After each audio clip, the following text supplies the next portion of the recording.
धन्यवाद, बहुत बहुत धन्यवाद। संरक्षक महोदय जी जी। आदरणीय भदौरिया साहब, 1 मिनट। आज हमारे बीच सोनू कुमार जी उपस्थित हैं, जो कि पत्रकार हैं। तो उनसे एक निवेदन है कि आज के कार्यक्रम की वो प्रोसीडिंग अपने जिस भी अखबार में हो, और आपसे निवेदन यह है कि आप उससे अंत तक उपस्थित रह करके, और जो इसके इनपुट हैं वो मैं आपको दे दूंगा, जो भी आप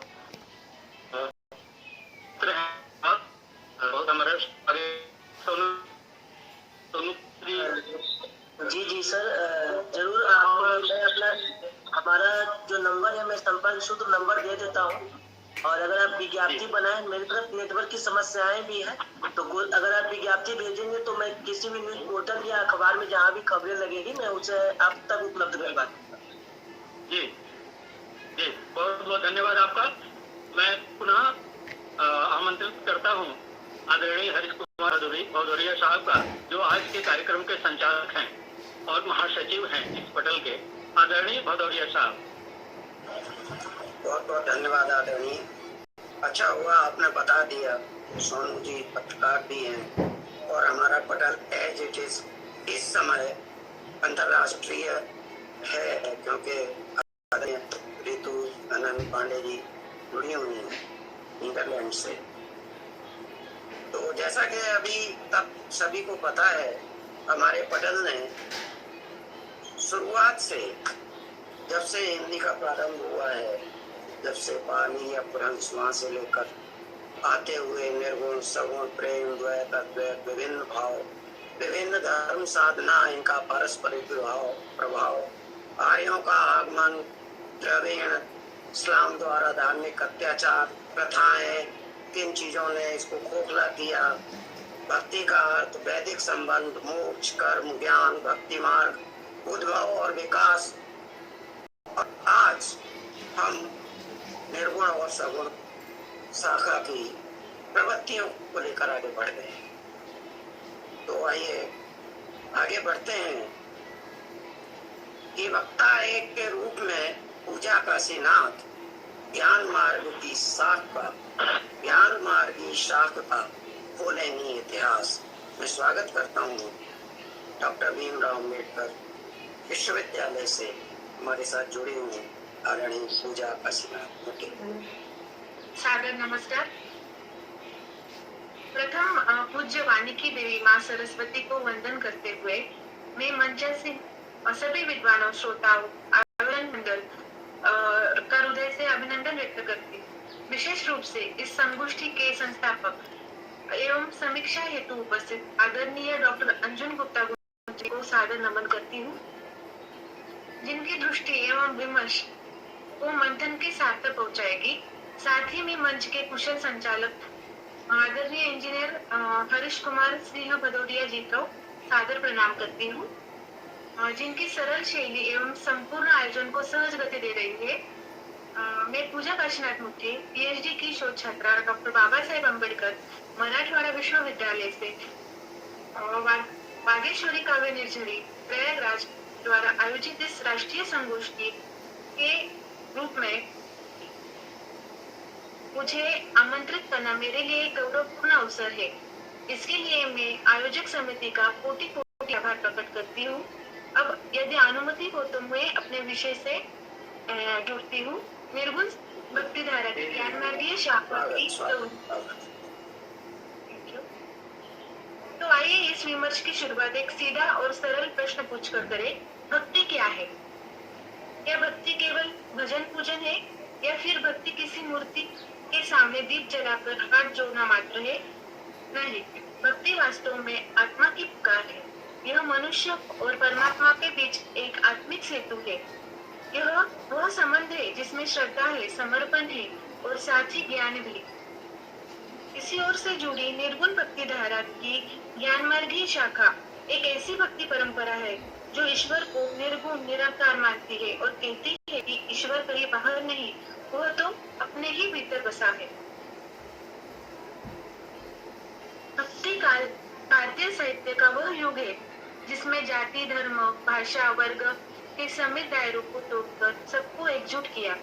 यही युग वह था जब सगुण और निर्गुण दोनों भक्ति धाराएं विकसित हुई। सगुण भक्ति में ईश्वर को साकार रूप में पूजा जाता, जैसे राम, कृष्ण जैसे अवतारी रूपों में। वही निर्गुण भक्ति धारा में ईश्वर को निराकार, असीम और अज्ञेय माना गया है। इस निर्गुण धारा की दो प्रवृत्तियां हैं, जिसे ज्ञान मार्गी और प्रेम मार्गी, ज्ञानश्री और प्रेमश्री भी कहा गया है। प्रेम मार्गी प्रवृत्ति में रसायनात्मक भक्ति का भाव था, जैसे संत नामदेव, एकनाथ, सूरदास, मीराबाई की वाणी में जो दिखता है। परंतु हमारा आज का विषय है निर्गुण भक्ति धारा की ज्ञान मार्गी शाखा की प्रवृत्तियां, जिसमें भक्ति का आधार ज्ञान है, विवेक है, आत्मदर्शन है। निर्गुण काव्य धारा की ज्ञान मार्गीय शाखा को विविध विद्वानों ने अलग अलग नाम से पुकारा है, जैसे कि रामचंद्र शुक्ल जी ने इसे ज्ञान मार्गीय काव्य धारा कहा है, हजारी प्रसाद जी ने इसे निर्गुण काव्य धारा कहा है, रामचंद्र शुक्ल जी ने इसे ज्ञानश्रेय काव्य धारा कहा है और हजारी प्रसाद जी ने इसे निर्गुण काव्य धारा कहा है। परशुराम चतुर्वेदी, डॉक्टर रामकुमार वर्मा, डॉक्टर गणपति चंद गुप्त, इन्होंने इसे संत काव्य कहा है। रामचंद्र शुक्ल और हजारी प्रसाद जी ने निर्गुण धारा के प्रवर्तक कवि, इन्होंने इन दोनों ने संत कबीरदास जी को इस निर्गुण धारा के प्रवर्तक माना है। निर्गुण ज्ञानाश्रय काव्य धारा, जिसे ज्ञान मार्गीय काव्य धारा भी कहा गया है, भक्ति काल की यह आरंभिक काव्य धारा है।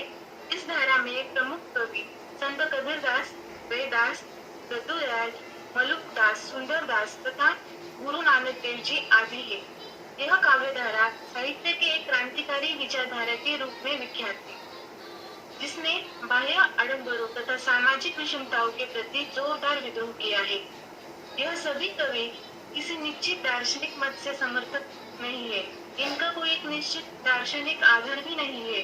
निरक्षर एवं बहुश्रुत होने के कारण ये अनेक दर्शनों से प्रभावित है, जैसे कि शंकराचार्य के अद्वैतवाद से, सात नाथों के हठ योग से, सूफियों के तसव्वुफ से आदि से यह सभी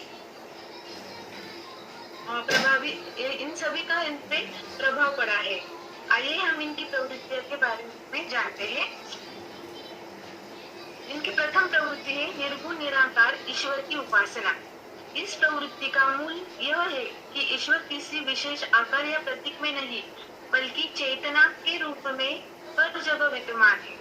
कबीरदास की यह वाणी है, मोको कहा ढूंढो रे बंदे, मैं तो तेरे पास में, ना मैं मंदिर ना मैं मस्जिद, का काबे कैलाश में। इसका सीधा अर्थ है कि भक्त जब ईश्वर को बाहरी तलाशता है, वह भ्रम में होता है। ईश्वर मंदिर की मूर्ति में नहीं, बल्कि अपने भीतर के अंतरात्मा में है। यह विचार एक गहन आध्यात्मिक दिशा देता है कि भक्ति की शुरुआत स्वयं की खोज से होती है। दूसरी प्रवृत्ति है कि बाह्य आडंबरों और अंधविश्वासों का विरोध। यह प्रवृत्ति केवल धर्म की आलोचना नहीं, बल्कि उसकी आंतरिक सच्चाई की पुनर्स्थापना है। रैदास जी की पंक्ति है,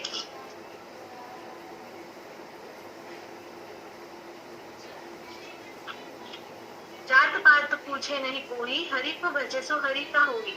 यह मजहब कविता नहीं, एक सामाजिक घोषणा है।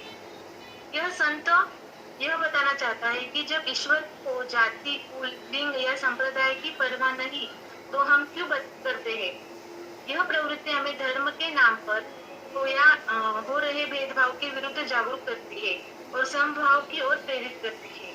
तीसरी प्रवृत्ति बताई है कि सामाजिक समता और समरसता का समर्थन। निर्गुण संतों ने भक्ति को केवल व्यक्तिगत तक सीमित नहीं रखा, बल्कि सामाजिक मुक्ति का माध्यम बनाया। गुरु नानक देव जी का कथन है, एक नूर दे सब जगह उपजा, कौन भले को मंदे। यह एक गहरा प्रश्न है। जब सब में एक ही ईश्वर है, तब कोई ऊंचा नीचा कैसे। यह प्रवृत्ति सामाजिक संरचना के लोकतांत्रिकरण की बात करती है, जहाँ सभी बराबर है। केवल आचरण और विचारों से श्रेष्ठता तय होती है। ज्ञान चौथी प्रवृत्ति है ज्ञान को भक्ति का आधार मानना। इस प्रवृत्ति में भक्ति सत्संग, आत्मचिंतन और बौद्धिक साधना से प्रेषित होती है। कबीरदास जी कहते ज्ञान रत्न बिना नर भटका, सदगुरु दिया जो दीवा। यह ज्ञान केवल शास्त्रों का नहीं है, आत्मज्ञान का है। भक्ति में जब तक विवेक नहीं तब तक वह केवल परंपरा का अनुसरण रह जाती है। यह प्रवृत्ति श्रोताओं को आग्रह करती है भक्ति से पहले जानो फिर मानो। तो है गुरु का महत्व। गुरु को परमात्मा का स्वरूप माना गया है क्योंकि वही अज्ञान के अंधेरे में ज्ञान का दीप जलाता है। कबीर की अमर पंक्ति है, गुरु गोविंद दो खड़े काबू पाए, बलिहारी गुरु अपने गोविंद दियो बता। यहाँ कबीर ने केवल गुरु की महिमा कर रहे हैं बल्कि वह यह भी कह रहे हैं कि गुरु के बिना को भी गोविंद नहीं यानी ईश्वर का बोध नहीं होता। यह प्रवृत्ति भक्ति को आत्मनिर्भर नहीं सदगुरु के पद प्रदर्शन का आधार है। छठी प्रवृत्ति है कि आत्मा और परमात्मा का एकत्व। यह एक गूढ़ दर्शन है कि आत्मा और परमात्मा दो नहीं बल्कि एक ही चेतना है। यदुदयाल जी कहते हैं कि जो ब्रह्मा सोई ब्रह्मा ज्ञानी, अंतर नहीं जानी, अर्थात जिसने ब्रह्म को जान लिया वह स्वयं ब्रह्म हो गया। यह प्रवृत्ति भक्ति को बाहरी आडंबरों से मुक्त कर पूर्ण आत्मचेतना तक ले जाती है। इसमें भक्ति का अर्थ केवल पूजा नहीं है, आत्मा में परमात्मा का दर्शन करना है। अंत की प्रवृत्ति है सांसारिक नश्वरता और वैराग्य का भाव। ज्ञान मार्गीय प्रवृत्ति के संसार को माया मोह और मोहजाल समझा गया है। तुलसीदास जी कहते हैं, माया तजी मन निर्मल भया, तभी सच्चा नाम रटाए। यहाँ संत स्पष्ट करते हैं कि जब तक हम मोह और लोभ में फंसे हैं तब तक नामस्मरण भी केवल औपचारिकता है। यह प्रवृत्ति भक्ति को एक वैराग्यपूर्ण साधना मानती है जो व्यक्ति को मुक्ति और आत्मिक शांति की ओर ले जाती है। जात पात कुछ नहीं कोई, हरि को भजे सो हरि का हुई। यह मजहब कविता नहीं, एक सामाजिक घोषणा है। यह संत कहना चाहते हैं कि जब ईश्वर को जाति, कुल, लिंग या संप्रदाय की परवाह नहीं तो हम क्यों करते हैं। यह प्रवृत्ति हमें धर्म के नाम पर हो रहे भेदभाव के विरुद्ध जागरूक करती है और समभाव की ओर प्रेरित करती है। सामाजिक समता और समरसता का समर्थन।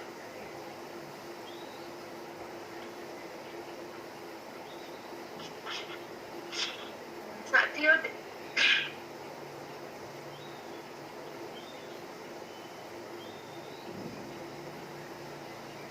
निर्गुण भक्ति धारा की ज्ञानमार्गी शाखा की प्रवृत्तियां केवल संतों के जीवन और वाणी तक सीमित नहीं है बल्कि वे एक व्यापक सामाजिक, धार्मिक और आत्मिक चेतना की लहर थी। एक प्रवृत्ति ने हमें सिखाया है कि ईश्वर कोई मूर्ति नहीं, हमारे भीतर का बोध है। भक्ति कोई कर्मकांड नहीं बल्कि जीवन का विवेकपूर्ण सृजन है और समाज कोई व्यवस्था नहीं बल्कि समत्व का विस्तार है।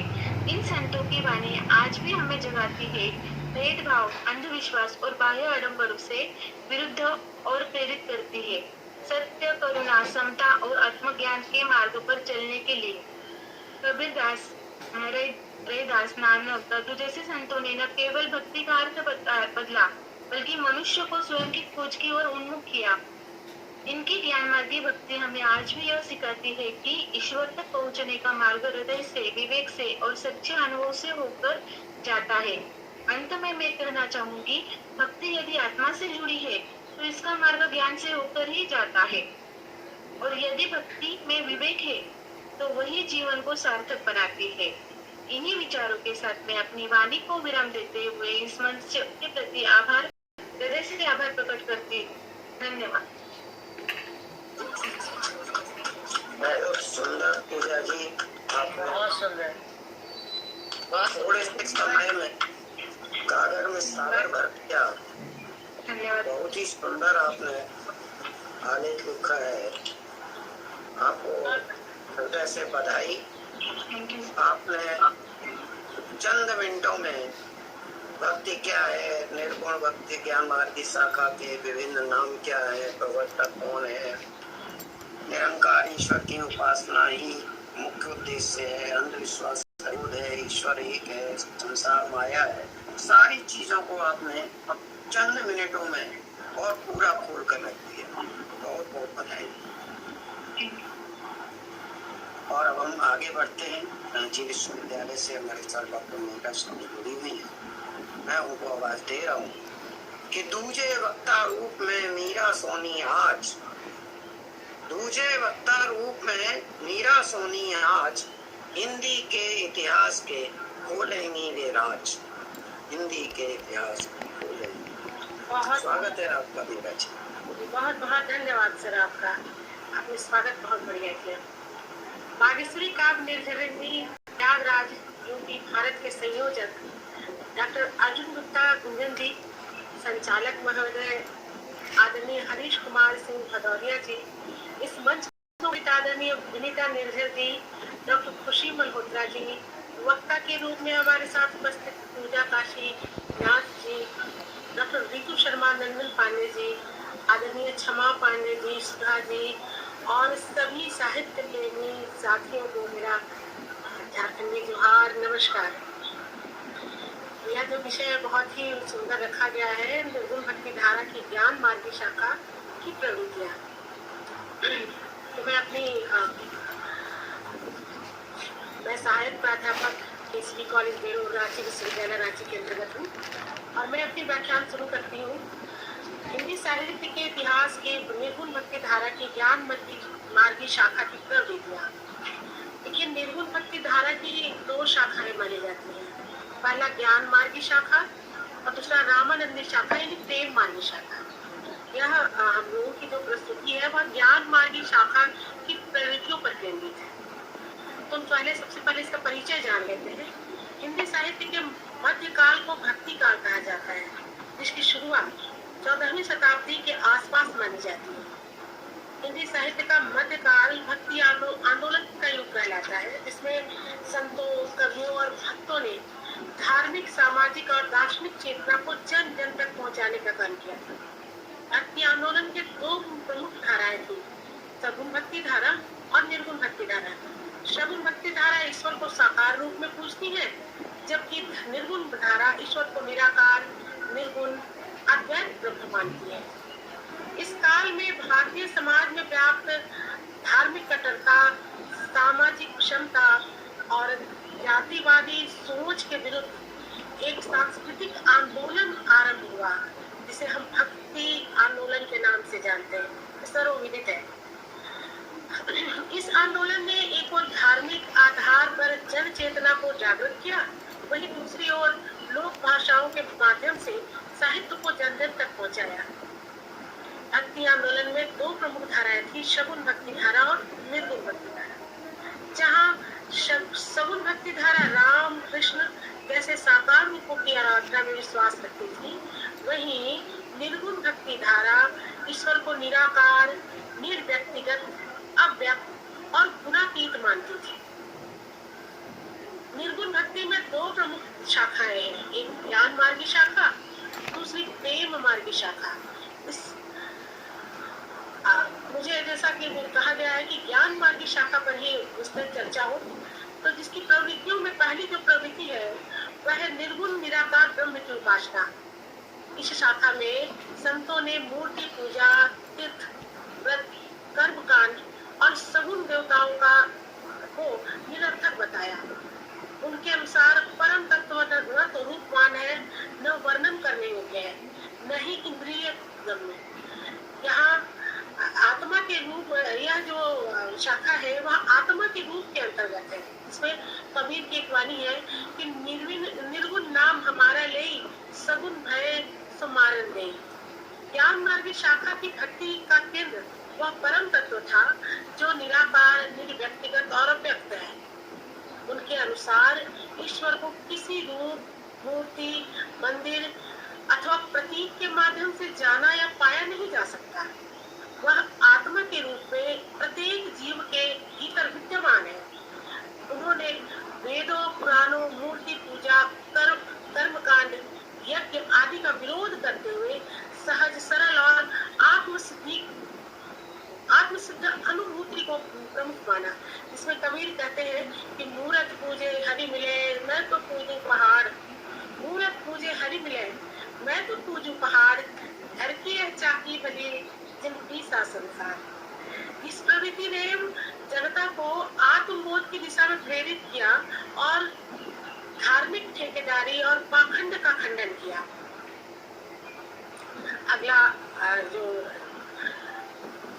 प्रवृत्ति है वह है ज्ञान और विवेक का महत्व। ज्ञान मार्गी संतों ने मोक्ष की प्राप्ति के लिए सच्चे ज्ञान और आत्मचिंतन को अनिवार्य माना। उन्होंने आत्मा और परमात्मा की एकता को विवेक और अनुभव से जानने का आग्रह किया। अज्ञान को ही बंधन का कारण माना गया। संतों का विश्वास था कि ईश्वर को पाने का मार्ग ज्ञान है, न कि कर्मकांड या भक्ति का बाह्य प्रदर्शन। उन्होंने आत्मा और परमात्मा की एकता को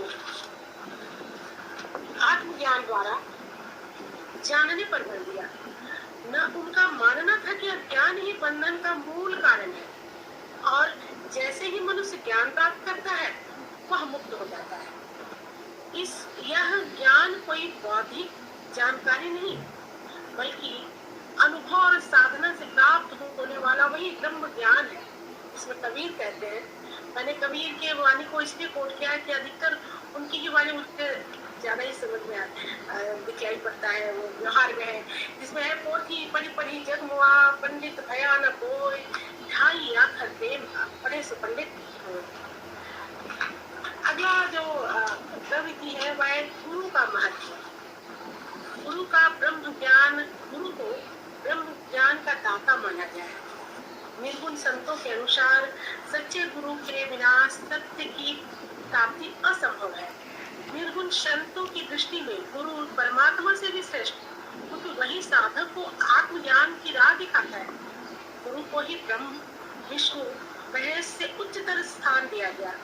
ज्ञान मार्गी संतों के लिए गुरु कोई औपचारिक संस्था या धार्मिक नेता नहीं, बल्कि जीवन का पथ प्रदर्शक है जो अंधकार से प्रकाश की ओर ले जाता है। फिर हम कबीर के ही दोहे को उदाहरण बनाते हैं और कहते हैं कि गुरु गोविंद दोहू खड़े बाके लागू पाए, गुरु गोविंद दोहू खड़े बाके लागू पाए, बलिहारी गुरु आपने जिन गोविंद दियो बताए। इस परंपरा में गुरु शिष्य संबंध आत्मिक आध्यात्मिक विकास का मूल आधार है। अगला जो प्रवृत्ति है वह है वर्ण जाति और आडंबर का विरोध। ज्ञान मार्गी संत जातिवाद, ऊंच नीच, ब्राह्मणवाद, धार्मिक पाखंडों के कट्टर विरोध। उन्होंने धर्म को मानवता की कसौटी पर परखा। उनका मानना था कि सच्ची भक्ति में न कोई ऊंच है न नीच, अर्थात संतों ने समाज में व्याप्त जातिवाद, ऊंच नीच, ब्राह्मणवादी पाखंड और धार्मिक रूढ़ियों को तीव्र विरोध किया। उन्होंने कहा कि ईश्वर के दरबार में न कोई ब्राह्मण है, न कोई शूद्र है, न कोई अमीर है, न गरीब है। भक्ति, ज्ञान और मुक्ति सबके लिए समान रूप से सुलभ है। आपने सुना होगा इस काल के एक कवि को, रैदास, जो स्वयं एक चर्मकार थे और कहते थे मन चंगा तो कठौती में गंगा, जो आज की लोकोक्ति बन गई है। ये कहेंगे इसी शब्द पर कि कबीर ने भी इस पर कहा कि जाति न पूछो साधु की, जाति न पूछो साधु की, पूछ लीजिए ज्ञान, ज्ञान को महत्व मिला इस समय, जाति पाति को नहीं। मूल करो तलवार का, पड़ा रहनो ज्ञान। धन्यवाद सर आपका। अगली इस प्रवृत्ति ने भक्ति को आम जन तक पहुंचाया और जो शोषित वर्ग है उनको भी सामाजिक चेतना दी। अगली जो प्रवृत्ति है वह सामाजिक समरसता और समता का संदेश। ज्ञान मार्गी संतों की वाणी केवल आध्यात्मिक नहीं बल्कि सामाजिक क्रांति का भी विषय थी। उन्होंने मनुष्य को उसके कर्म, आचरण और ज्ञान से मापा, जन्म या वंश से नहीं। इन संतों की वाणी समाज में दलित, शोषित, उपेक्षित वर्गों के लिए आशा की किरण थी। उन्होंने ईश्वर को सभी में समान बताया और मानव में भेदभाव को नकारा। इन संतों ने धार्मिक भेदभाव, सांप्रदायिकता और संप्रदायवाद का विरोध करते हुए सर्वधर्म समभाव का संदेश दिया। इसमें कबीर, रैदास, नामदेव आदि संत स्वयं समाज के निचले तबके से आए थे, पर इन संतों की वाणी में समाज के हर वर्ग के लिए करुणा और स्वीकार्यता थी। वे मानवता को धर्म से ऊपर मानते थे। इसलिए कबीर कहते हैं कि हिंदू कहे मोहि राम प्यारा। कबीर कहते हैं, सुनिएगा आप सभी, हिंदू कहे मोहि राम प्यारा, तुर्क कहे रहमाना, आपस में दो लड़ी लड़ी मुहे मरम न काबू जाना। आज की क्या है बताइए? आज की स्थिति तो यही है ना, किसी मानवता को कोई जानता नहीं और जातिवाद ऊपर उठकर बोल रही है। अगला जो प्रवृत्ति है वह है सहज और लोक भाषा की अभिव्यक्ति। ज्ञान मार्गी संतों ने लोक भाषा का प्रयोग कर अपनी वाणी को आम जन तक पहुंचाया था। उन्होंने संस्कृत, अरबी, फारसी जैसे अभिजात्य भाषाओं का तिरस्कार कर अवधी, ब्रज, खड़ी बोली, साधुकड़ी और पंजाबी जैसी बोलियों में अपने विचार प्रस्तुत किए। यह प्रयोग केवल भाषिक नहीं बल्कि वैचारिक लोकतंत्र का प्रतीक भी माना जाता है। उन्होंने भाषा को लोक जीवन से जोड़ा और साहित्य को स्वयं वर्ग के नियंत्रण से मुक्त रखा। साहित्य को स्वयं के सब जो शोषित सीमित वर्ग है उनके नियंत्रण से मुक्त रखा। उनकी भाषा में कहावतें, मुहावरे, प्रतीक, लोकोक्तियां सहजता से आती हैं जो उनकी बात को प्रभावशाली बनाती है। उदाहरण स्वरूप फिर कबीर की वाणी में आते हैं कि साच बराबर तप नहीं, झूठ बराबर पाप, साच बराबर तप नहीं, झूठ बराबर पाप, जाके हृदय साच है ताके हृदय आप। धन्यवाद सुधा और सभी को जो मुझे प्रोत्साहित कर रही है बारी बारी से। कि साच बराबर तप नहीं, झूठ बराबर पाप, जाके हृदय साच है ताके हृदय आप। ये तो वाणी थी उस समय के संतों की। अगले जो प्रवृत्ति है वह है प्रतीकात्मक और उलटबासी शैली का प्रयोग। ज्ञान मार्गी संतों की भाषा शैली में प्रतीकों, विरोधाभासों और उलटबासी का उन संतों ने संस्कृत या दरबारी भाषा के स्थान पर अवधी, ब्रज, खड़ी बोली और पंजाबी जैसी लोक भाषाओं को अपनाया ताकि जन सामान्य तक उनकी बात पहुंचा सके। उनकी वाणी साधुकड़ी और सहज रूप में व्याप्त होती थी। उलटबासी का अर्थ है ऐसी कथन शैली जिसमें सीधी बात उलझे हुए ढंग से कही जाती है ताकि केवल सतही समझ रखने वाला उसे पकड़ न सके। यह शैली साधकों को आत्मचिंतन या मर्म समझने के लिए प्रेरित करती है। यह जो उलटबासी शैली थी वह साधकों को आत्मचिंतन और मर्म समझने के लिए प्रेरित करती है। अतः ज्ञान मार्गी संतों ने पारंपरिक शास्त्रीय शैलियों की अपेक्षा प्रतीकात्मकता और उलटबासी की शरण ली। इससे उनकी रचनाएं गूढ़ किंतु प्रभावशाली बन गई। जैसे कबीर की ही पंक्ति ले लीजिए, वो थी बड़ी बड़ी जुगमुआ पंडित भयानक, वो थी बड़ी बड़ी जगमुआ पंडित भयानक हो, ढाई आखर पेन का पढ़े सो पंडित हो। या इससे अलावा भी पूजा जी ने कहा मुँह को कहा ढूंढे बंदे मैं तो तेरे पास में, मंदिर नाम है मस्जिद नाम काबे कैलाश में, खोजी हो तो तुरंत ही मिलियो फलवर की तलाश में। ये पंक्ति जो है ये क्या है? मतलब वो उन लोगों के लिए जो समझ रखते हैं, थोड़ी सी भी समझ रखते हैं वो तुरंत समझ जाएंगे कि बात कहाँ जा रही है। यह शैली बौद्धिक चुनौती भी है और साधक के अंतर्मन को झकझोर देने वाला प्रयास भी है। ऐसे वाणी उस समय के संतों ने कहा था। आठवीं जो प्रवृत्ति है प्रमुख संत कवि और उनका योगदान, प्रवृत्ति नहीं जो कवियों ने इस मार्ग में इस धारा में जिन्होंने योगदान दिया उनके नाम है, थोड़े थोड़े कुछ परिचय है कि कबीरदास पहले है, ज्ञान मार्गी निर्गुण भक्ति के प्रमुख प्रवक्ता हैं। उनका साहित्य विजय के रूप में संकलित है। कबीर ने कट्टर धार्मिक रूढ़ियों, जातिवाद और मूर्ति पूजा का विरोध किया। उनकी वाणी में अनुभव जन शक्ति, रहस्यवाद और सामाजिक चेतना का अद्भुत संगम मिलता है। दूसरे कवि जो है वह रैदास, ये दलित वर्ग से है, दलित वर्ग से आए संत है और जिन्होंने मन की पवित्रता को सर्वोपरि माना। उन्होंने जातिवाद सोच को चुनौती दी और बेगमपुरा जैसे समाज की कल्पना की जहाँ कोई भेदभाव न हो। ऐसे रैदास कवि थे। आगे जो है वो दादू दयाल राजस्थान के संत हैं जिन्होंने प्रेम, करुणा, सेवा और भक्ति को जीवन का आधार माना। उन्होंने निर्गुण ब्रह्म की उपासना को लोक जीवन से जोड़ा। आगे जो नाम है वह नामदेव महाराष्ट्र के संत हैं जिन्होंने ज्ञान और भक्ति को एक दूसरे का पूरक माना। उनकी वाणी पंजाब में भी प्रचलित हुई। आगे जो है सहजो बाई और दया बाई का नाम आप लोगों ने सुना होगा।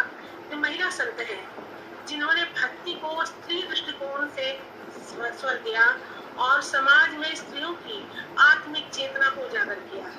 निष्कर्ष रूप में निर्गुण भक्ति की ज्ञान मार्गी शाखा ने भारतीय समाज के आत्मज्ञान, धार्मिक सहिष्णुता, सामाजिक समता और मानवीय मूल्यों को प्रतिष्ठित किया।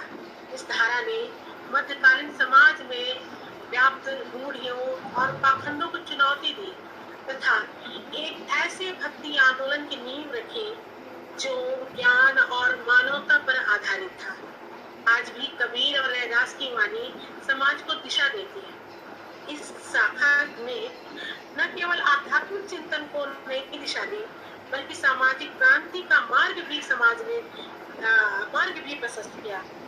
इस धारा ने ईश्वर की अवधारणा को व्यक्तिगत, आत्मिक और अनुभूतिपरक बनाया तथा समाज में व्याप्त विषमता, रूढ़िवाद और पाखंड को प्रश्नांकित किया। कबीर, रैदास, दादू जैसे संत आज भी भारत की संत परंपरा के स्तंभ हैं। उनकी वाणी आज भी उतनी ही प्रासंगिक है जितनी उस युग में थी। उनका साहित्य न केवल एक धार्मिक आंदोलन का स्वर है बल्कि भारतीय सामाजिक इतिहास की अंतरधारा भी है जिसमें ज्ञान, करुणा, क्षमता और प्रेम का संगम मिलता है। इस प्रकार ज्ञान मार्गी शाखा हिंदी साहित्य और भारतीय समाज दोनों के लिए एक ऐसी चेतना है जो युगों तक प्रेरणा देती रहेगी। इतना ही कहकर मैं अपने वक्तव्य को विराम दूंगी।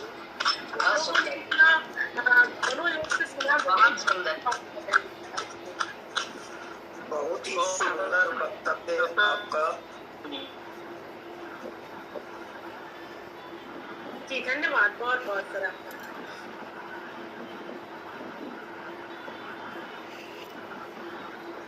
कुछ कहना चाहते थे हमारे संस्थापक महोदय। आपने चंद मिनटों में ज्ञान मार्गी शाखा को इतना विस्तृत रूप में बता दिया कि जो बिल्कुल नहीं जानता होगा वो तो इसको बार बार सुनना चाहेगा। ज्ञान मार्गी शाखा का प्रारंभ कहाँ से हुआ, भक्ति आंदोलन, उसको साहित्य को जन जन तक पहुंचाने का इसमें काम किया, भक्ति का केंद्र आत्मा और उसका परम तत्व उससे आपने जोड़ा, विवेक और इसका ज्ञान पर महत्व तो इसको आपने मिलाकर दिखाया, भिन्न भिन्न प्रवृत्तियों को आपने जोड़ा, गुरु का महत्व तो बताया, जातिवाद और आडंबर का जो कि मुख्य इस धारा का प्रभाव है हमारे समाज पर आज भी है उसको बहुत ही अच्छी तरह से आपने बताया। सामाजिक समरसता और समता का इस धारा ने बहुत अच्छी तरह से समाज में प्रवाहन दिया, उसमें परिवर्तन लाया, इसका प्रवर्तन किया, ये चीज आपने बताई। सहजता जो कि बहुत ही आवश्यक है।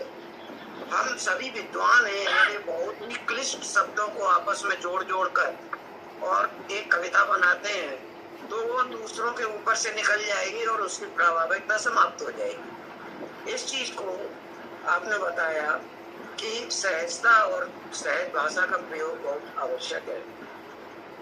प्रतीकात्मकता का प्रयोग भी किया गया और उसका क्या प्रभाव था, अंतःकरण तक पहुंच और शाखा के विभिन्न कवियों के साथ इसकी जो चेतना है उससे संबंध, हमारी मस्तिष्क की चेतना से संबंध, इसका आपने बहुत ही अच्छी तरह से अपने बताया। और अब मैं थोड़ा आगे बढ़ता हूँ और हमारी नीदरलैंड से जुड़ी हुई आदरणीय डॉक्टर रितु शर्मा नंदन पांडे, उनको आवाज दे रहा हूँ कि डॉक्टर रितु शर्मा नंदन नीदरलैंड से आज, डॉक्टर रितु शर्मा नंदन नीदरलैंड से आज बर्तें खोलेंगी नई, देता में आवाज, बर्तें खोलेंगी नई, देता में आवाज। आदरणीय डॉक्टर रितु शर्मा नंदन पांडे का स्वागत करता हूँ। कृपया आए, हमें यदि मेरी आवाज उन तक पहुँच रही है तो आप आइए और हम सभी को अनुग्रहित कीजिए।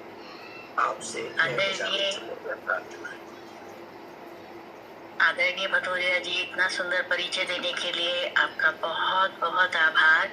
और मैं आभार व्यक्त करती हूँ आदरणीय डॉक्टर अर्जुन गुप्ता जी का, मुझे ये मंच प्रदान करने के लिए।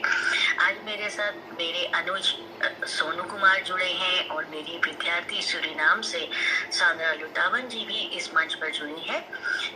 साथ ही आज के हमारे इस आभासी पटल पे जुड़ी हुई मेरी सभी सखियों को, मित्रों को मेरा सादर प्रणाम। जैसा कि हमारा आज का विषय है सगुण और निर्गुण भक्ति में निर्गुण भक्ति की शाखाएं, तो इस पर चर्चा करने से पहले मैं सगुण और निर्गुण भक्ति में क्या अंतर है थोड़ा सा स्पष्ट करना चाहूंगी, थोड़ा प्रयास करूंगी जितनी मेरी समझ है, क्योंकि मेरे पहले दो वक्ताओं ने बहुत ही विस्तृत रूप से निर्गुण भक्ति को समझाने का प्रयास किया है और प्रकाश डाला है। तो पहले हम लोग सगुण और निर्गुण को समझने का प्रयास करें, फिर सगुण और निर्गुण भक्ति पर चर्चा करेंगे। इस दृष्टि से रचयिता परमपिता को सनातन धर्म में अनेक नामों से पुकारा जाता है, जैसे ईश्वर, ब्रह्म, परब्रह्म, परमात्मा, परमेश्वर आदि। मैत्रेयन उपनिषद में कहा गया है कि ब्रह्म के दो रूप होते हैं, एक मूर्त साकार और दूसरा अमूर्त निराकार। जो मूर्ति है वह असत्य है और जो अमूर्त है वह सत्य ब्रह्म है। जो ईश्वर का मूर्त रूप या साकार रूप है उसे ही सगुण रूप कहते हैं, और जो ईश्वर का अमूर्त या निराकार रूप है उसे निर्गुण रूप कहते हैं। सगुण गुण सहित, निर्गुण गुण रहित। गुण तीन है, रज, सत और तन। रजोगुण उत्पादक शक्ति, सतगुण पालक शक्ति और तमगुण विनाशक शक्ति। इस प्रकार जो उत्पन्न हो, कुछ समय तक रहे और उसके पश्चात नहीं रहे, विनष्ट हो जाए, वह सगुण कहलाता है।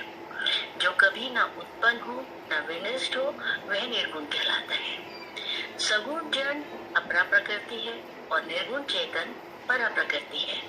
सगुण इंद्रिय ग्राह्य है और निर्गुण इंद्रातीत है। सगुण विनाशकारी है और निर्गुण अविनाशकारी है। जगत गुरु शंकराचार्य के अनुसार तीन प्रकार की सत्ताएं हैं, पारमार्थिक सत्ता, वास्तविक सत्ता और प्रतिभासिक सत्ता। परमात्मा या आत्मा की सत्ता को पारमार्थिक सत्ता कहते हैं। वस्तुतः आत्मा परमात्मा में भेद नहीं है। आत्मा व्यष्टि चेतन है और परमात्मा समष्टि चेतन है। स्वर्गलोक या देव सत्ता को वास्तविक सत्ता कहते हैं और दृश्यमान जगत को प्रतिभासिक सत्ता कहते हैं। तीनों में पारमार्थिक या ईश्वरीय सत्ता ही मूल और अविनाशी है।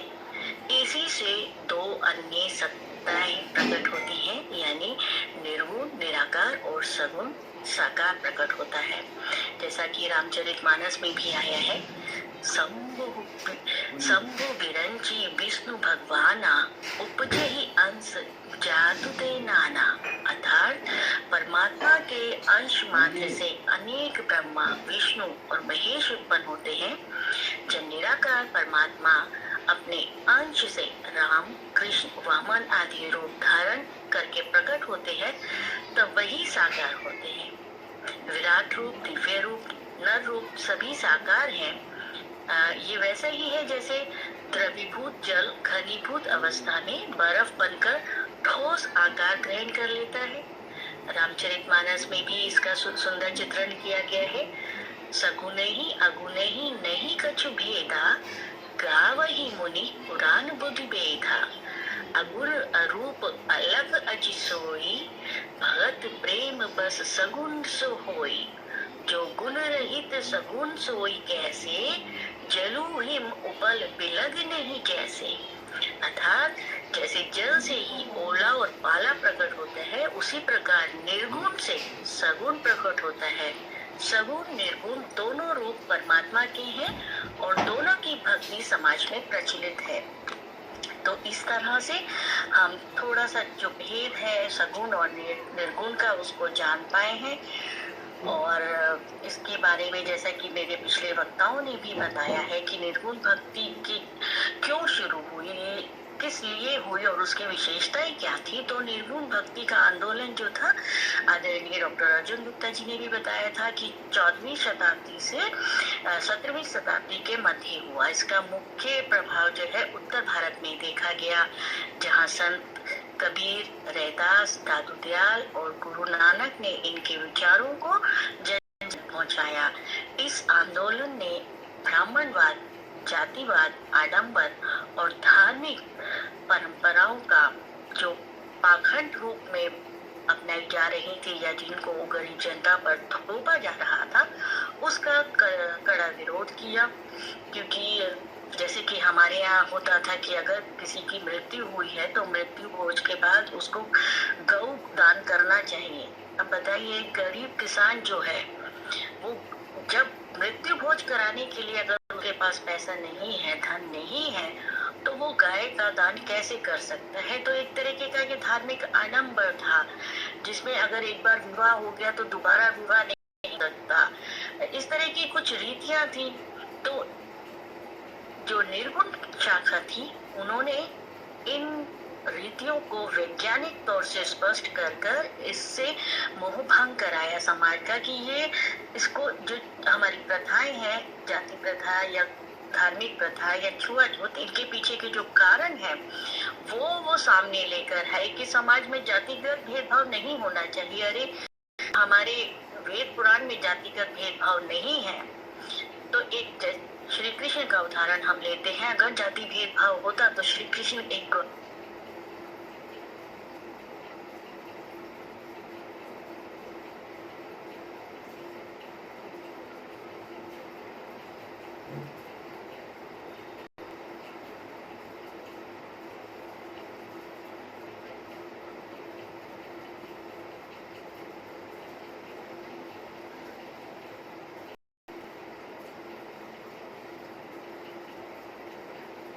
जिन्होंने हम पर अन्य धर्मों के लोग जो भारत में आए और उन्होंने अपने तरीके से हमारे धर्म को और हमारी जाति व्यवस्था तो खैर थी ही नहीं, लेकिन हमारी सामाजिक व्यवस्था को जिस तरह से तोड़ा मरोड़ा, उसके अंतर्गत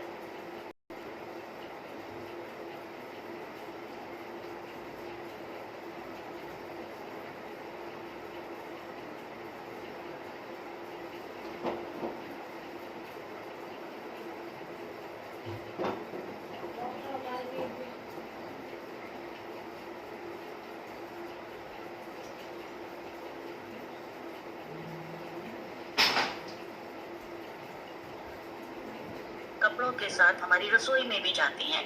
इसलिए कहा जाता था कि आपने यदि सफाई का काम किया है तो आप नहा धोकर आए। लेकिन ये फिर वंशानुगत एक मानसिक स्थिति हमारी ऐसी हो गई कि समाज में छुआछूत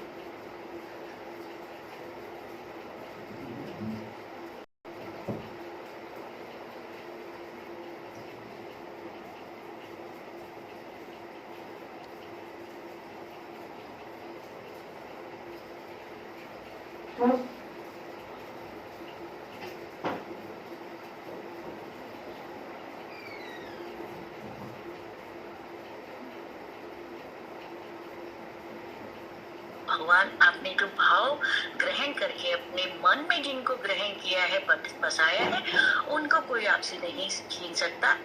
ये संदेश उन्होंने पहचान कराया। और मुगल साम्राज्य में समाज का जो, जैसा मैंने बताया कि समाज का धार्मिक रूपांतरण हुआ, यह भी एक बड़ा कारण बना था। निर्गुण भक्ति के ज्ञान मार्ग की शाखाएं थी, जिसमें ईश्वर को प्राप्त करने का मार्ग उन्होंने ज्ञान को बताया। जैसा मैंने कहा भी कि खाली मैंने जो कहा या आपने जो कहा या किसी तीसरे ने जो कहा, अपने अनुभव से कहा, ठीक है। अपने अंदर झांक कर देखते हैं गुण और अवगुण को, तब यदि आप अवगुण और अवगुण को समझ पाते हैं तो आपकी आत्मा परमात्मा में लीन हो गई। तब आप अपने आप ही अच्छे कर्म करने लग जाएंगे, तो उसमें आपको किसी मूर्ति से डरने की चिंता नहीं है।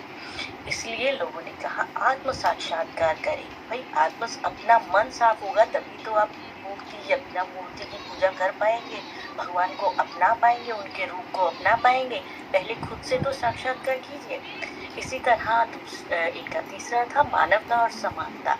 सभी मनुष्यों में ईश्वर का वास है, कोई ऊंच नहीं है। जब भगवान ने कोई ऊंच नहीं नीच नहीं बनाया और सृष्टि के विधाता ने कुछ हम सबको एक सा बनाया है, तो हम मनुष्य कैसे उसकी सृष्टि में संशोधन कर सकते हैं ना। तो ये एक था। और भक्ति में सरलता, साधारण जीवन, साधारण वेशभूषा और मन की पवित्रता पर इस ज्ञान मार्ग की शाखा ने बल दिया। प्रमुख संत हुए इसमें जो संत थे कबीरदास, जैसा कि मेरे पूर्व वक्ताओं ने भी बताया, निर्गुण की, ब्रह्म की उपासना, जाति पाति का विरोध किया। गुरु नानक देव ने एक ओंकार, सब में एक ही ईश्वर का वास है का मंत्र दिया। रैदास ने समाज में समानता, भक्ति के माध्यम से आत्मज्ञान दिया। दादूलाल ने सच्ची भक्ति और मानवता का प्रचार किया।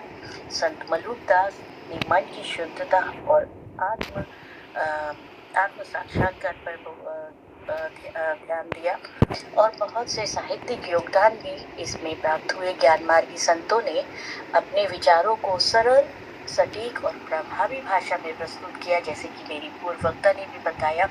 क्योंकि पहले कहा जाता था कि ब्राह्मण जो है वही केवल, मैं स्वयं भी ब्राह्मण हूँ, आलोचना नहीं कर रही, लेकिन उस समय की जो व्यवस्था थी कि पढ़े लिखे ब्राह्मण हैं और वेद पुराण जो है वो संस्कृत भाषा में लिखा गया है, तो जो ब्राह्मण जो है वो जैसा उनकी समझ में आएगा वो वैसा ही आगे जो श्रोता हैं या अनुयायी हैं उनको समझाते हैं। तो सबको लगता था कि अरे ब्राह्मण ही केवल वेद पुराण पढ़ सकते हैं और हमें इसका कोई अधिकार नहीं है पढ़ने का। तो जो ये निर्गुण मार्गी शाखा थी, इन्होंने इसको सरल विचारों में, जो आम जनता की भाषा थी, उसमें भगवान हमारे उपनिषदों को और मन की भावनाओं को, पुराणों को उन्होंने सरल भाषा में दोहों चौपाइयों के माध्यम से दर्शकों के समक्ष प्रस्तुत किया। जैसे कि माला फेरत जग भया, मन का गया न मन का फेर, कर का मन का डार दे, मन का फेर, कबीरदास ने कहा है ना। इसी तरह बाहरी आडंबर को छोड़कर मन की शुद्धता पर बल दिया। और मेरे पूर्ववक्ता ने भी कहा, मोह को कहाँ ढूंढे रे बंदे, मैं तो तेरे पास में, ना मंदिर ना मस्जिद ना काबा कैलाश में। इसी तरह ईश्वर बाहर नहीं बल्कि हर इंसान के भीतर ही विद्यमान है। सब में राम है, सब में रहीम है, जब देखो सोई सजीव। गुरु नानक देव जी ने भी कहा है कि सब एक है। इस तरह इस निर्गुण मार्ग का जो प्रभाव समाज पर पड़ा, उसमें सामाजिक समानता, संतों ने जातिपात, छुआछूत और भेदभाव का खंडन किया, धार्मिक सुधार हुए, मंदिर मस्जिद की परिधि से निकलकर धर्म बाहर आया और आत्मा की शुद्धि पर जोर दिया गया। मूर्ति पूजा का विरोध नहीं कह सकते इसको, एक तरह से ये कह सकते हैं कि घर में 2 जिद्दी बच्चे थे। जो कहता था मैं भगवान को मानूंगा लेकिन मैं भगवान के मंदिर नहीं जाऊंगा। जैसे कि कोई जिद करके बैठ गया कि ये मेरे दादा दादी हैं लेकिन मैं दादा दादी के घर नहीं जाऊंगा, लेकिन उनका आदर पूरा करूंगा, उनका मान सम्मान पूरा करूंगा। तो इस तरीके से हम इन दो सगुण और निर्गुण भक्ति धारा को समझ सकते हैं, है ना। तो फिर था मूर्ति पूजा का विरोध। तो उन्होंने कहा जब मैं अपने दादा दादी या ईश्वर को अपने मन में ध्यान कर सकता हूँ तो मैं मंदिर क्यों जाऊँ। जब मंदिर में मुझे घुसने नहीं दिया जाएगा और मंदिर को यदि एक लेबल वहाँ लगा दिया गया है कि सिर्फ उच्च जाति के लोग वहाँ जा सकते हैं या ऐसे या वैसे, इस धर्म के उस धर्म के, तो भगवान तो सबके, मैं तो अपने घर में भगवान ले आऊँगा। तो उन्होंने ऐसा किया। हिंदू मुस्लिम एकता भी उस समय मजबूत थी, क्योंकि जो संत उस समय हुए थे उन्होंने भी ईश्वर को एक माना था। स्त्री अधिकारों का समर्थन हुआ। रैदास और गांधी जैसे संतों ने नारी की महत्वता को स्वीकार किया। तो इस तरह से ये हुआ। और अंत में मैं कहना चाहूँगी कि निर्गुण भक्ति की ज्ञान मार्ग की शाखा ने भारतीय समाज को न केवल आध्यात्मिक रूप से समृद्ध किया, बल्कि जाति पाति, धार्मिक आडंबर और सामाजिक भेदभाव को भी चुनौती दी थी। इनकी शिक्षाएं आज भी प्रासंगिक हैं। जहां आंतरिक साधना, मानवता, समानता और ज्ञान को सर्वोपरि माना जाता है, वहाँ पर ईश्वर और आम आदमी को भी सर्वोपरि माना जाता है। तो इसी के साथ मैं अपनी वाणी को विराम देती हूँ और मुझे ये मंच प्रदान किया, इसके लिए मैं सबका बहुत बहुत सुंदर आदरणीय आदित्य शर्मा जी, बहुत सुंदर कार्य आपका वक्तव्य। और बहुत बढ़िया, बहुत सुंदर। डॉक्टर शर्मा नंदन पांडे और नीदरलैंड से, मतलब हमारा जो साहित्य है वो विश्व में किस तरह से फैला हुआ है, इसकी एक झलक मुझे वहाँ से दिखाई दी, जहाँ दिन बड़े और रात छोटी इस तरह का माहौल रहता है। तो आपने अपने वक्तव्य में इतनी सारी चीज़ें बता दी थोड़े से समय में। ये शुरुआत की कि सगुण और निर्गुण में अंतर क्या है, साकार और निराकार क्या है, दोनों के आध्यात्मिक और प्रभाविक गुण क्या हैं, दोनों के वैज्ञानिक संबंध क्या हैं, दोनों का सामाजिक प्रभाव कितना है, आज भी है, ईश्वरीय सत्ता का महत्व क्या है, पवित्रतावादी दृष्टिकोण का महत्व क्या है, और उसको आपने उदाहरण रूप में भी दिया। ज्ञान, विवेक और अनुभव तीनों का जो समायोजन होता है, तब हमारा जो परिणाम निकलता है उसको हम समाज में जब अप्लाई करते हैं तो हमें जो है कुल मिलाकर धन की बचत होती है, क्योंकि हम इस संसार में जो कुछ भी पे करते हैं वो अज्ञानता का पे करते हैं जी। और आत्मा, परमात्मा, उसकी एकात्मकता, इन सब के ऊपर बहुत ही अच्छा प्रभाव डाला है। और अंत में आपने लिया था कि इसके आज के समय में भी क्या प्रभाव हैं और जो दिखाई दे रहे हैं, तो बहुत ही सुंदर लगा तो भाव विभोर हो गया। और आपको बहुत बहुत धन्यवाद, क्योंकि मुझे ध्यान है कि विवेकानंद जी ने ये कहा था कि यदि मुझे 5 दिन बोलने के लिए कह दो तो मैं बोलता रहूँगा और कभी भी बोल सकता हूँ, चाहे जब चाहे बुला दीजिए। लेकिन यदि मुझे 5 मिनट बोलना है तो आप मुझे कम से कम 5 दिन दीजिए, तब मैं 5 मिनट बोलूँगा। तो आपने ये जो 10 मिनट बोलने के लिए कितना शोध किया होगा, कहाँ कहाँ चीज़ों की पढ़ाई की होगी, उसके लिए मैं सदके जाता हूँ, प्रणाम करता हूँ आपको। बहुत ही सुंदर वक्तव्य, और सभी ने, सिर्फ आपने ही नहीं, कम समय में, चाहे वो पूजा जी हों चाहे मीरा जी हों, जब हम सामने चीज़ों को लाते हैं और बहुत सारी चीज़ों को इकट्ठा करते हैं, तो जब शब्दों को सम्मेलन करना होता है, जब हम एक सवैया लिखने बैठते हैं तो कभी कभी आधी रात हो जाती है, क्योंकि कोई शब्द फंस जाता है। तो इस तरह की चीज़ें जो है जब हम लेकर आते हैं सबके सामने, और फिर मैं तो भाई बहुत ही सुंदर, आप सभी ने इतना सुंदर सुनाया, बताया, मतलब एक जो नीरस विषय है इतिहास, उसको इतना रोचक बना देना, ये वक्ता के ऊपर निर्भर करता है, जो आपने पूरी तरह से। चलिए आगे बढ़ूंगा। इसका तो मैं श्रेय देना चाहूँगी आदरणीय अर्जुन गुप्ता जी को, जिन्होंने मुझे जी। जोड़ा। समय से बन गया, बिल्कुल सही कहा आपने, मुझे ढूंढना पड़ा बहुत सारी चीज़ें, लेकिन चलिए वक्तव्य मेरा सफल रहा, इसके लिए बहुत बहुत शोधार्थी जानते होंगे हमारे साथ में है ना शोधार्थी, उनको पता होगा कि एक प्रवृत्ति को ढूंढने के लिए कितने ग्रंथों का अध्ययन करना पड़ता है।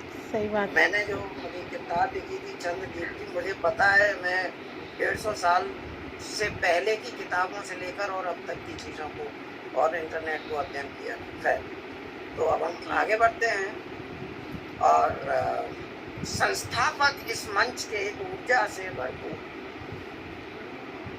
संस्थापक इस मंच के ऊर्जा से भरपूर और मार्गदर्शन आपका भरता सब में नूर, मार्गदर्शन आपका भरता वाह, सब। क्या बात।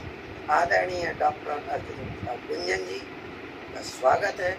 वो चाहे समीक्षा करें, चाहे हमको मार्गदर्शन करें, वो जो कुछ भी करना चाहें उनका स्वागत है। आदरणीय अर्जुन गुप्ता जी।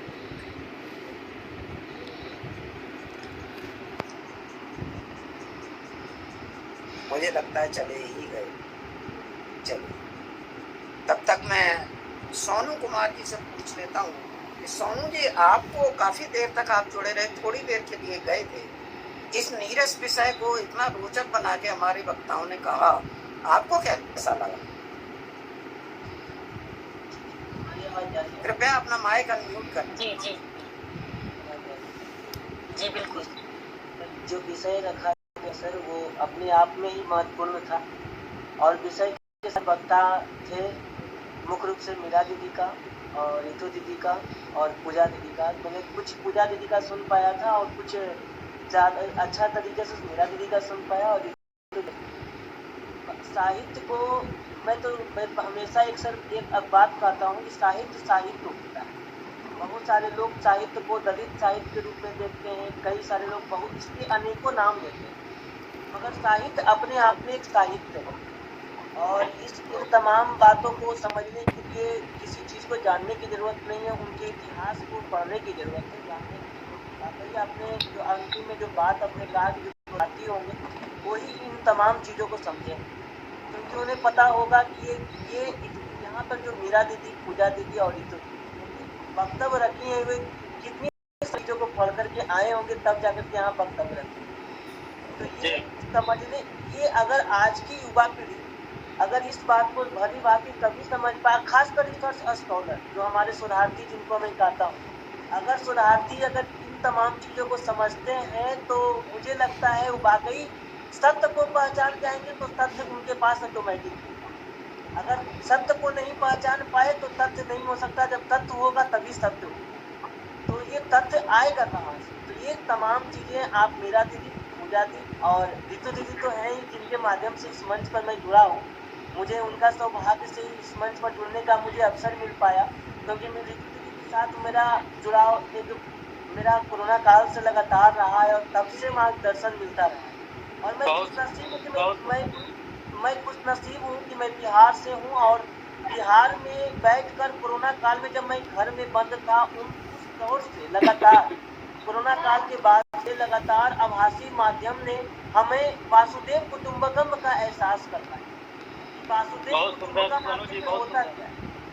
और मैं समझता हूँ कि मैं पत्रकारिता को अगर समझना है तो पहले साहित्य को समझना, तभी आप पत्रकारिता को समझ पाएंगे।